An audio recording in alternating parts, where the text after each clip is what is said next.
Imagine this. It's 1980, Boston Marathon Day. Thousands are running, pushing their limits. Suddenly, a woman nobody knows, Rosie Ruiz, crosses the finish line first. Amazing, right? Wrong. Turns out Rosie took a shortcut involving the subway. Yes, the subway. Rosie Ruiz, a seemingly ordinary woman living in New York City, became an overnight sensation.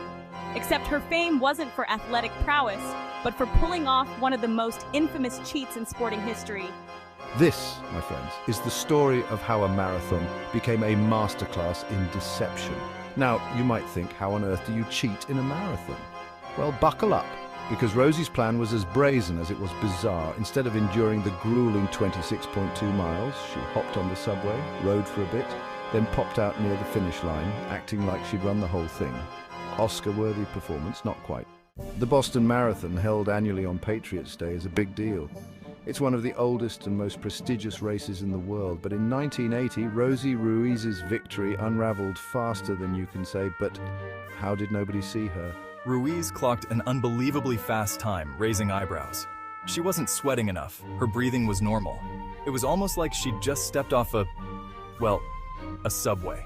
Ruiz couldn't recall basic details about her run. The whispers started almost immediately. Seasoned marathon runners know what a real finish looks like. The exhaustion, the elation, the sheer relief of crossing that line. Rosie Ruiz, however, seemed to be missing all of these. She looked more like she'd just gotten off a leisurely bus ride than a 26.2-mile race. Other runners, some of whom she'd supposedly overtaken in the final stretch, came forward baffled. They'd seen no sign of her. It was like she'd materialized out of thin air, or, more accurately, out of a subway tunnel. The race officials, initially hesitant to believe such a blatant act of cheating, started digging deeper. They reviewed photographs and video footage, but Ruiz was conspicuously absent from most of them. Where could she be? The answer, it turned out, was far less glamorous than a victory lap. Section 4, Unmasking a Serial Cheat, the New York Marathon Revelation. Remember how we said Rosie's Boston win was unbelievable? Well, it turns out she had a habit of taking shortcuts. The investigation into her Boston Marathon run unearthed a shocking revelation. Ruiz had pulled a similar stunt at the New York City Marathon a few months prior. In the New York race, she'd conveniently missed a checkpoint, only to reappear later, miraculously completing the race. Her time, while not a winner, was still suspiciously fast. At the time, nobody suspected a thing. But now, the pieces of the puzzle were starting to fall into place. And it became clear that Rosie Ruiz wasn't just a one-time cheat, but a serial offender. A master of deception who treated marathons like her own personal playground. And the rules?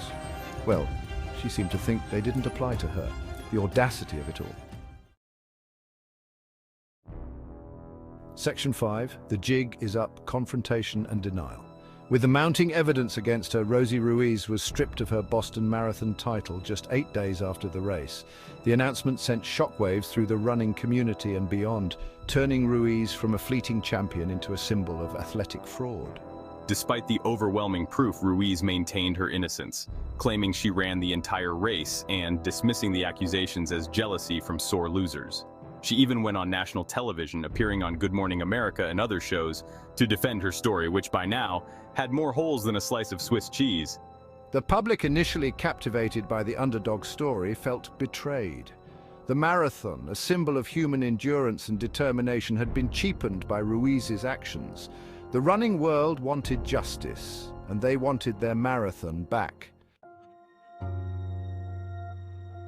Section 6, a legacy tarnished, the aftermath and Ruiz's silence. In the aftermath of the scandal, Rosie Ruiz faded from the spotlight, but her name became synonymous with cheating. She disappeared from the running world, never again to grace or disgrace a marathon starting line. Despite numerous invitations to participate in races where her participation would be closely monitored, Ruiz refused. She retreated from the public eye, choosing to hold on to her fabricated victory rather than face the music. The Rosie Ruiz saga serves as a cautionary tale, a reminder that shortcuts might seem tempting, but true victory lies in earning it, every step of the way. And if you're thinking of pulling a Rosie, maybe just take the subway the whole way. It's less exhausting and you won't end up on the front page for all the wrong reasons.